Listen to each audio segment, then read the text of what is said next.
महापुरुषों के स्टैच्यू को, तस्वीरों को अपमानित करता है, तोड़ता है, फोड़ता है, या सोशल मीडिया पे उनकी तस्वीरों का अपमानजनक तरीके से पेश करता है, ये अपराध है। और ये अपराध नॉन बेलेबल है, गैर जमानती है, नॉन कंपाउंडेबल है। SC ST एक्ट की खास बात है कि इसमें सारी धाराएं नॉन कंपाउंडेबल है। नॉन कंपाउंडेबल का मतलब इसमें आप समझौता नहीं कर सकते। अगर समझौता करोगे तो इसका मतलब आप खुद अपराधी हो। इसलिए कभी भी FIR दर्ज कराएं तो उसमें समझौता ना करें, क्योंकि SC ST एक्ट अब इतना प्रचलन में आ चुका है, इतनी ज्यादा FIR आ चुकी है, इसमें इतनी दर्ज हो रही है कि सरकार और पुलिस परेशान है। पुलिस जो है, पुलिस में शुरू से ही लेकर एंटी शेड्यूल कास्ट मेंटेलिटी के लोग भरे हुए हैं, जिनके अंदर SC कम्युनिटी और उसके इस कानून के लिए जहर है। पहले तो वो आपकी FIR दर्ज नहीं करेंगे, बड़ी मुश्किल से आपकी FIR दर्ज करेंगे, करते ही आपके ऊपर प्रेशर बनाना शुरू कर देंगे, इसमें समझौता करो। अगर आप समझौता नहीं करोगे तो आपके खिलाफ क्रॉस FIR दर्ज कर देंगे। दूसरी पार्टी को कहेंगे अपनी छोटी लड़की से आरोप लगवा दे, भाई ये आपने चोट मरवा ले और लड़ाई झगड़े का मुकदमा, बराबर का मुकदमा कर दे तो ये काबू आएंगे, चमार नहीं तो नहीं आते। ये पुलिस वाले खुद एडवाइस करते हैं। और इसके बाद बहुत सारे केसेस में हमारे लोग समझौता कर लेते हैं। वो समझौता कर लेते हैं तो पुलिस समझौता करने के लिए क्या कहती है, हमारे लोग लिख के दे आते हैं, जी मेरे साथ जो FIR में घटना हुई, जाति सूचक गाली बकी, मारपीट की, छेड़खानी हुई, जो भी हुई, उसमें हमारा समझौता हो गया, हम कार्रवाई नहीं करना चाहते आगे। पुलिस वाले कहेंगे ना, ये नहीं चलेगा भाई, तू ये लिख के दे कि जो FIR में मैंने बात लिखाई है जाति सूचक गाली वाली, छेड़खानी वाली, मारपीट वाली, भला ये तो मैंने गलत फहमी में लिखा दी, ऐसी तो कोई घटना हुई नहीं थी, ये एफिडेविट पे लिख के दे। और उसको इतना प्रेशराइज कर देते हैं कंप्लेनेंट अनुसूचित जाति वाले को कि मजबूरन उसको वो एफिडेविट देना पड़ता है।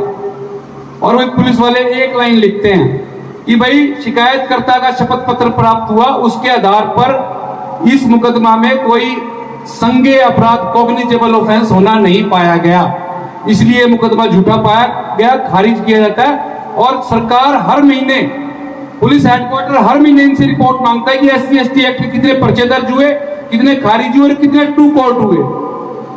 और आंकड़ा ये है कि हर 3-4 महीने में 100 पर्चे दर्ज होते हैं, उसमें से आपके 80 पर्चे खारिज कर दिए जाते हैं इन्हीं शपथ पत्रों के आधार पर। और फिर जो होम डिपार्टमेंट है, गृह मंत्रालय, वो एक डाटा तैयार कर रहा है, नेशनल क्राइम रिकॉर्ड ब्यूरो एक डाटा तैयार कर रहा है। उस डाटे में लिखेगा कि हरियाणा में 3 साल में 50,000 मुकदमे दर्ज हुए, जिसमें से 48,600 मुकदमे झूठे पाए गए, खारिज कर दिए गए। वो झूठे नहीं थे, वो मुकदमे सच्चे थे, लेकिन हमारे लोगों ने कॉम्प्रोमाइज कर लिया और पुलिस को एफिडेविट दे दिए ये कह के कि इसमें कोई घटना हुई नहीं। अब ये जो डाटा पुलिस ने तैयार किया है, होम डिपार्टमेंट ने तैयार किया, इस डाटे का क्या होगा? आप लोगों को याद होगा कि मार्च 2018 में सुप्रीम कोर्ट में एक पिटीशन फाइल हुई थी। एक व्यक्ति ने अपने खिलाफ, बंबई के एक आदमी ने अपने खिलाफ SC ST एक्ट का मामला था, उसको खारिज कराने के लिए सुप्रीम कोर्ट में वो पहुंचा और बोला जी मेरे खिलाफ तो झूठा मुकदमा दर्ज कर दिया SC ST का, और मेरे खिलाफ नहीं, बहुत लोगों के खिलाफ हो रहे हैं। अब जो SC ST एक्ट है ये भारत सरकार का है, भारत की संसद ने पास किया है। भारत सरकार के वकील को इस SC ST एक्ट के मुकदमे का वहां पे प्रोटेक्शन करना चाहिए था, डिफेंड करना चाहिए था इस एक्ट को। लेकिन भारत सरकार का वकील बोला जी बात तो ठीक है, SC ST एक्ट का मिसयूज हो रहा है। सर कोर्ट ने कहा कोई आंकड़ा वाकड़ा भाई, कोई डाटा, ब्रज डाटा तो नहीं है। लेकिन जज भी दोनों जो थे वो भी मनुवादी विचारधारा के थे, उन्होंने उसमें एक्ट में कानून पास कर दिया, उसमें फैसला दे दिया कि भाई उसकी FIR जो थी वो खारिज कर दी और साथ में गाइडलाइन जारी कर दी, बिना मांगे गाइडलाइन जारी कर दी। उस पिटिशनर ने ये नहीं कहा था कि भाई कोई SC ST एक्ट के बारे में एडवर्स कमेंट भी कर दो, उसने तो कहा था मेरी FIR खारिज कर दो। लेकिन सुप्रीम कोर्ट ने कहा कि भाई SC/ST एक्ट में अब अग्रिम जमानत भी होगी। FIR रजिस्टर करने से पहले हम जांच करेंगे कि कंप्लेंट में जान है या नहीं है, सच्ची है या झूठी है। तीसरा, गिरफ्तारी के लिए पुलिस अधिकारियों की पूर्व अनुमति की जरूरत है। इससे पहले क्या था एक्ट में? इससे पहले यह था कि SC/ST एक्ट में अग्रिम जमानत नहीं होगी, तुरंत FIR रजिस्टर होगी और अरेस्ट के लिए किसी परमिशन की जरूरत नहीं है। लेकिन सुप्रीम कोर्ट ने कानून पास कर दिया, और कानून पास करने के बाद, क्योंकि हमारे समाज का एकमात्र प्रोटेक्शन है ये एक्ट जो है SC/ST एक्ट, हमारे समाज के लोगों ने सोशल मीडिया के माध्यम से, फेसबुक, व्हाट्सएप, इनके माध्यम से हमारे समाज के युवा में क्रांति आई। और कुछ दिन बाद इस फैसले के उन लोगों ने 2 अप्रैल को 2018 को एक बड़ा ऐतिहासिक आंदोलन किया, भारत बंद किया, जिसमें हमारे 17 शहीदों को जान गंवानी पड़ी, 17 हमारे युवाओं को जान गंवानी पड़ी, शहादत दी उन्होंने। और इसके बाद सुप्रीम कोर्ट ने भी अपना फैसला वापस ले लिया और संसद ने भी कानून पास कर दिया। और कानून पास करने के बाद सुप्रीम कोर्ट ने और संसद ने दोनों ने कह दिया कि SC/ST एक्ट में कंप्लेंट आएगी तो तुरंत FIR दर्ज करनी पड़ेगी। दूसरा, गिरफ्तारी के लिए किसी पूर्व अनुमति की जरूरत नहीं है और एंटीसिपेटरी बेल भी नहीं होगी। अब सुप्रीम कोर्ट का कानून आ गया तो इन पुलिस वालों को भी थोड़ा मजबूर होना पड़ा, ये FIR दर्ज करने लगे। लेकिन सुप्रीम कोर्ट ने और SC/ST एक्ट में यह भी लिखा है कि भाई कोई पुलिस अफसर, इस मामले में 3 पुलिस ऑफिसर रिस्पॉन्सिबल होते हैं। आप लोगों को बता दूं, एक जिले का SP, एक जिस कंप्लेंट जिस DSP के पास गई है वो, और एक SHO कंसर्न थाना का, 3 पुलिस अधिकारी। अगर SC/ST एक्ट में FIR नहीं हुई तो इन तीनों पुलिस अधिकारियों के खिलाफ दफा 4 SC/ST एक्ट और दफा 217, 219, 166, 166 में पुलिस वालों के खिलाफ पर्चा दर्ज हो जाएगा। तो मैं फिर दोबारा वहीं पे आता हूं। मैंने युवराज सिंह के खिलाफ कंप्लेंट दी,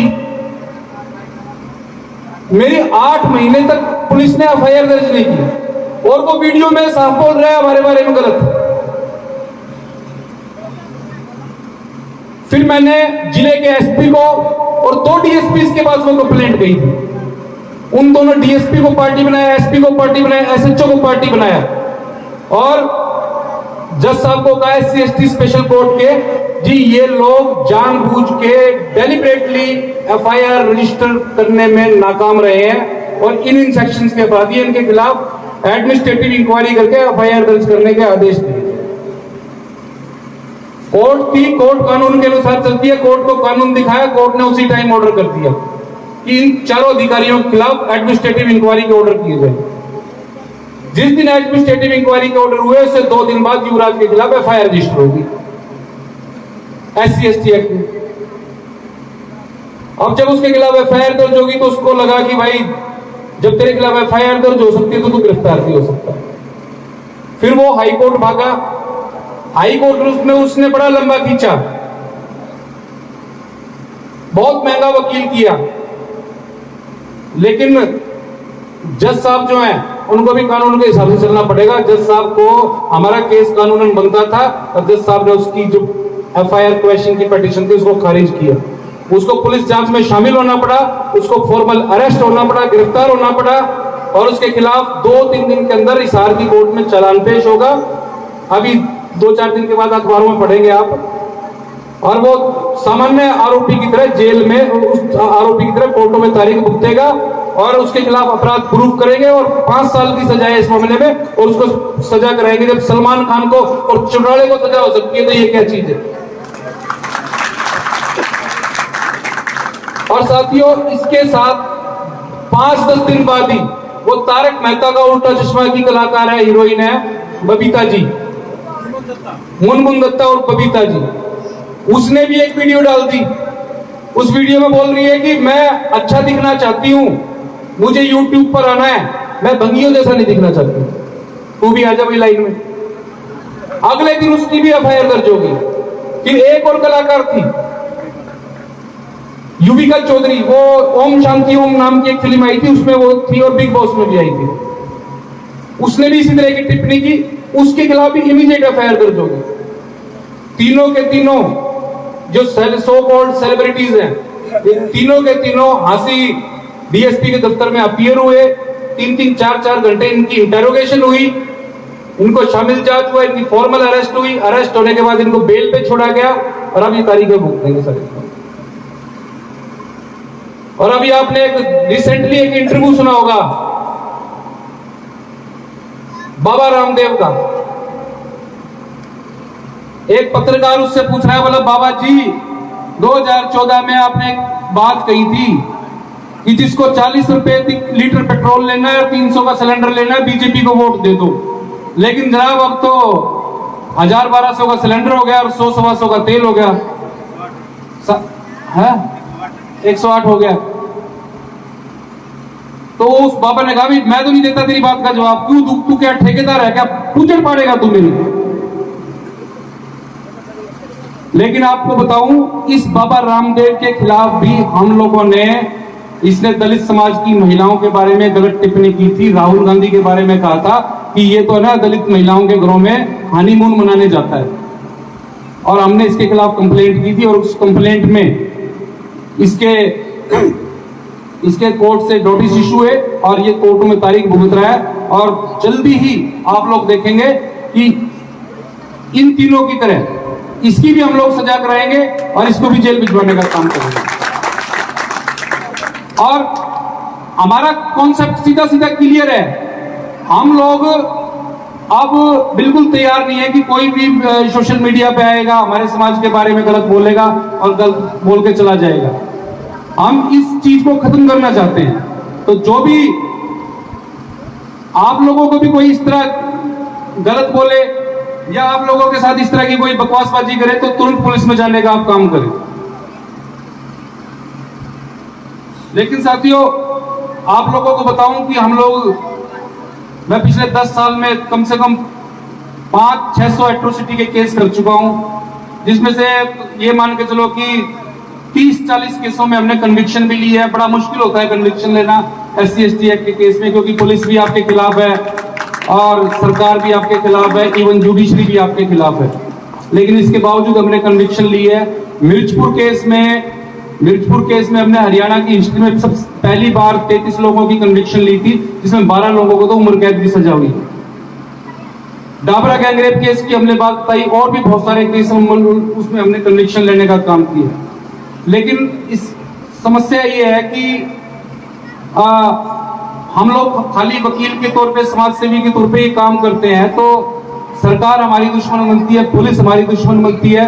और जो कम्युनिटी मोस्टली रिस्पॉन्सिबल है हरियाणा में एट्रोसिटीज के लिए, वो लोग हमारे दुश्मन बन गए। मैं 2010 से लेकर 2018 तक पुलिस प्रोटेक्शन में रहा हूं। मेरे पास 2-2 गनमैन होते थे। और जब मिर्चपुर केस ताजा चला था, उस टाइम मेरे घर पर पूरी एक पुलिस चौकी बनी हुई थी प्रोटेक्शन के लिए।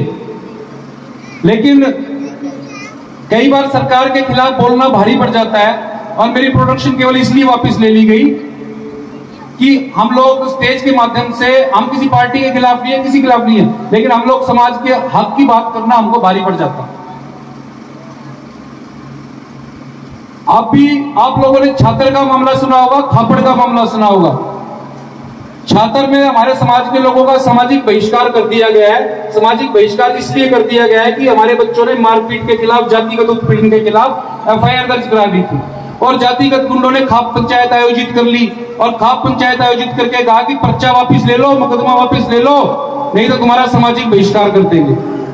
SC/ST एक्ट में जो सामाजिक बहिष्कार का मुकदमा दर्ज होता है, उसमें कानूनन DC को मौके पे जाना होता है, SP को मौके पे जाना होता है और SDM को मौके पे जाना होता है।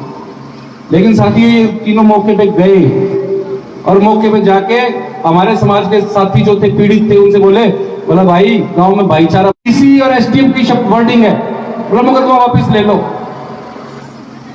लेकिन हमारे साथियों ने मुकदमे वापस नहीं लिए और हमारे साथियों के खिलाफ ही काउंटर केस कर दिए गए, इंक्लूडिंग उस मामले में 4 मुकदमे तो मेरे खिलाफ दर्ज है। जींद में टोटल मेरे खिलाफ 12 मुकदमे, 13 मुकदमे सरकार ने दर्ज कर रखे हैं, जिसमें राजद्रोह दफा 124 तक के मुकदमे हम लोगों के खिलाफ दर्ज हैं।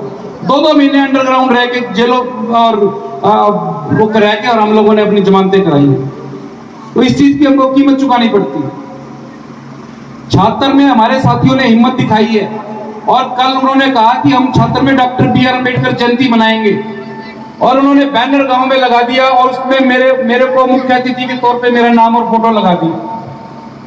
और गांव के जो जातिवादी गुंडे थे उनके व्हाट्सएप ग्रुप पे चर्चा चल पड़ी कि ये आएगा, इसको आने नहीं देना, और आए तो इसका इलाज कर दो। मैंने अपने फेसबुक पे भी डाला वो स्क्रीनशॉट उनका।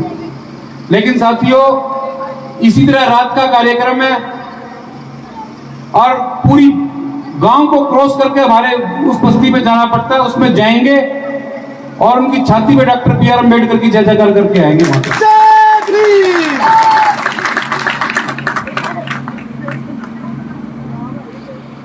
और साथियों, काफी लंबा वक्त हो गया है, लेकिन एक चीज मैं आखिरी में एक चीज कहना चाहूंगा कि हमारी बेटियां, हमारी महिलाएं हमारा स्वाभिमान है।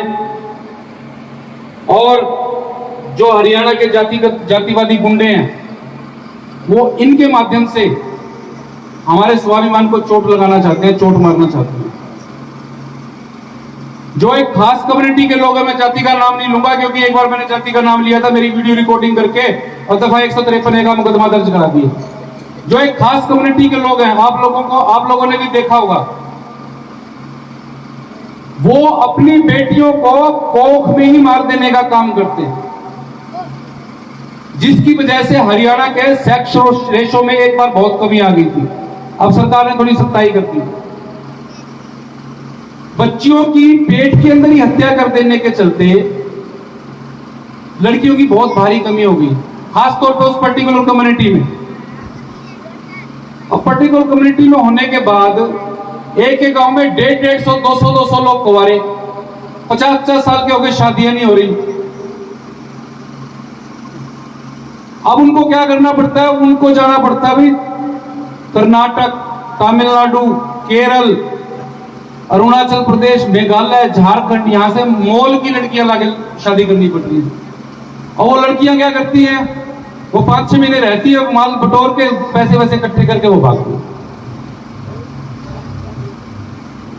अब इनको अपनी कुंठा शांत करने के लिए और शादियां करने के लिए लड़कियां चाहिए। इनको भाई गर्लफ्रेंड भी चाहिए, फिल्म में ये भी देखते हैं। इनको बहुएं भी चाहिए, लेकिन अपनी बेटियों को पेट में मार दिया। तो फिर हमारी बच्चियां जो है, हमारी बच्चियां बड़ा सॉफ्ट टारगेट है भाई। इनके साथ छेड़खानी कर दो, रेप कर दो, लेकिन आसानी से समझौता हो जाएगा। अभी 5-6 दिन पहले दादरी की घटना है। 3 जातिवादी गुंडों ने 16 साल की बच्ची को किडनैप किया, रेप किया, और रेप करने के बाद उसको धमकी दी और वो घर पे आके लड़की सुसाइड कर दी। मैं वहां मौके पे जाने वाला था, पीड़ित परिवार का मेरे पास कॉल आया था, और जब मैं उनसे बात कर रहा था, बीच में उस बाप था या भाई था, उसके हाथ से किसी ने फोन छीन लिया। बोला जी आपको आने की जरूरत नहीं है, डीएसपी साहब आ रहे हैं और डीएसपी साहब आएंगे और हम आप जो भी होगा बता देंगे। पता चला कोई गिरफ्तारी नहीं हुई और डीएसपी ने उनको मीठी गोली देके और वहां से उठा दिया। अब फिर मेरे पास फोन कर रहे हैं, बोला जी कोई गिरफ्तारी नहीं हुई। मैंने पहले तो तुमने गिरफ्तारी नहीं है। तो बच्चियों के साथ इस तरह की घटना है। इसका नुकसान क्या है? नुकसान ये है कि उस परिवार में जिस बच्ची के साथ घटना हो गई, उस परिवार में जितनी भी बच्चियां हैं, उसका बाप सबकी पढ़ाई छुड़ा देगा कि कभी दूसरी बच्ची के साथ इस तरह की घटना ना हो जाए। परिवार को छोड़ दो, उस गांव में हमारे समाज के जितने भी परिवार हैं, सारे अपने लड़कियों को स्कूल से घर बिठा देंगे। यह एक बहुत बड़ा इशू है। सेकंड बात, जो हमारे समाज की एक्टिविस्ट लड़कियां हैं, महिलाएं हैं, उनको एक चीज पे गौर करना चाहिए। हमारे समाज की जो स्कूल गोइंग लड़कियां हैं, खासतौर पे 16 से 18 साल के बीच की जो लड़कियां हैं, उन लड़कियों की काउंसलिंग करनी पड़ेगी। क्योंकि 16 से 18 साल के बीच में जो समझ होती है बच्चियों की वो बहुत कम होती है। ऊपर से मोबाइल का जमाना है, टीवी का जमाना है, सीरीज का जमाना है, तो दिमाग में है ना प्यार मोहब्बत इस तरह की जो बेकार की बातें ये ठूस ठूस के भर दी जाती हैं टीवी मोबाइल पर। अब बच्चियां बड़ी जल्दी प्रलोभन में आ जाती हैं, बड़ी जल्दी बहकावे में आ जाती हैं। और बहुत सारे केस ऐसे आ रहे हैं 16 से 18 साल की हमारे समाज की लड़कियों को बहला फुसला के जातिवादी गुंडों के लड़के ले जाते हैं। ले जाने के बाद और क्या होता है फिर एफआईआर दर्ज होती है, पुलिस को पॉक्सो का मामला होने के चलते एफआईआर दर्ज करनी पड़ती है। वो 2-3 दिन बाद लड़की रिकवर होती है। रिकवर होने के बाद पुलिस डिपार्टमेंट की जो महिला थाना वाली पुलिस अधिकारी है, जिनकी ड्यूटी महिलाओं की प्रोटेक्शन करना है, जिनकी ड्यूटी महिलाओं की कार्रवाई करना है, महिलाओं के केसेस की कार्रवाई करना है, वो पुलिस वालियां क्या करेंगी? वो लड़की जयपुर से मिली, जयपुर से उस लड़की को लेके आएंगी और लड़की को लेकर आएंगी, रास्ते में कहेंगी तेरे जज साहब के सामने बयान होंगे और जज साहब से कह देना अपनी मर्जी से गई। मेरे साथ कोई गलत काम नहीं हुआ। और आप लोगों को बता देना चाहता हूं कि रेप केसेस में चाहे वो SC ST के साथ हो चाहे जनरल कम्युनिटी के साथ हो, कंसेंट जो होती है, कंसेंट एक बड़ा, कंसेंट का मतलब मर्जी शब्द जो होता है बड़ा अहम शब्द होता है। 18 साल से नीचे उम्र की लड़की अपनी मर्जी देने के लायक नहीं मानी जाती। कानून कहता है कि 18 साल की से कम उम्र की लड़की की खुद की कोई मर्जी नहीं होती। अगर मर्जी भी है तो उसको ये माना जाएगा कि उसको बहलाया फुसलाया धमकी